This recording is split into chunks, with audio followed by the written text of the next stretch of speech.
Byju's, which continues to be in headlines today, is that crucial extraordinary general meeting which has been called by investors to oust founder, his wife and his brother from the board. The only three people who are currently on the board of Byju's parent company, Think and Learn. It is going to be an important, crucial EGM to watch out for, although the family is saying that they will not be attending it for obvious reasons. And we expected that, didn't we? The moment when the news broke out at the beginning of this week that there is going to be an extraordinary general meeting, there's every single chance that the board will not be attending that extraordinary general meeting called by investors, 30% stakeholders in Byju's, or Think and Learn, the company that owns Byju's, the brand.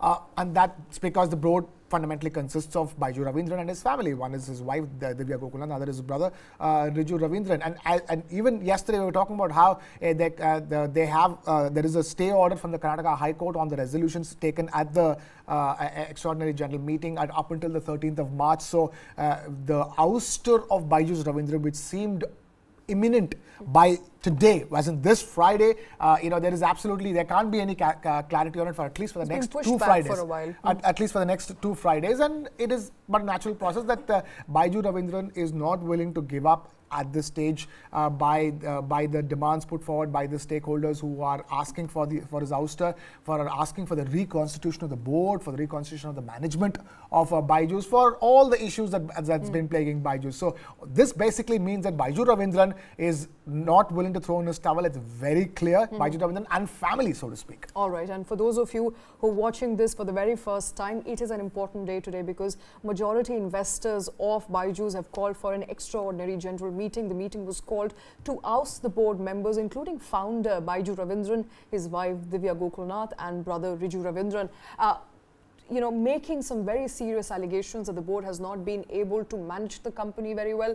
There have been irregularities. Remember, ED is still investigating Byju's for FEMA violations, along with a plethora of other issues, including funding and corporate governance issues that continue to plague Byju's. Byju's has been in the news recently, but the shareholders have now come out officially stating a month ago that they do not have enough trust in the leadership. They want change of guard, and they've now called for that extraordinary general meeting for investors of Byju to vote out the founding members, including and who are also the board members at the moment, to ensure that there is a change of guard. But it does look like there is some sort of temporary relief. This after Karnataka High Court yesterday stated that there cannot be a consequential resolution until the final hearing in the matter finishes, and that is not likely to happen before 15th of March, which essentially means Byju Raveendran is going to stay at the helm of affairs up until 15th of March. Now, come to think of it, of the number of allegations that Krishna Byju's is been dealing with,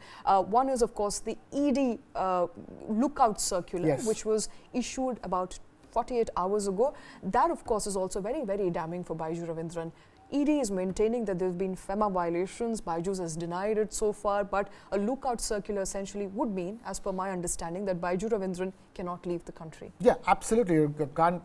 You just hit the nail on the head. Byju Raveendran cannot leave the country because there's an enforcement directorate circular on him, which is the most damning thing to happen in the recent past.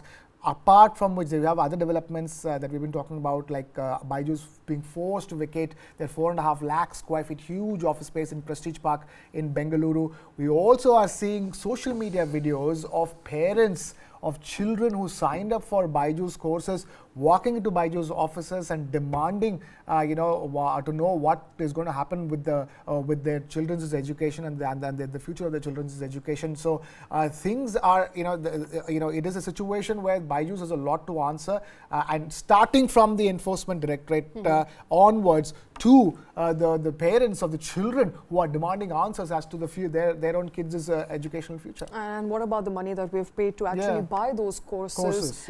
What happens to that? Will we be refunded, not refunded? There have been a host of plethora of issues that have currently bothered Byju's, and Byju's have to answer a lot to, and a lot of authorities too at the moment, including ED at the moment, which has issued a lookout circular, and Karnataka High Court ruling, which would likely come perhaps by mid of March.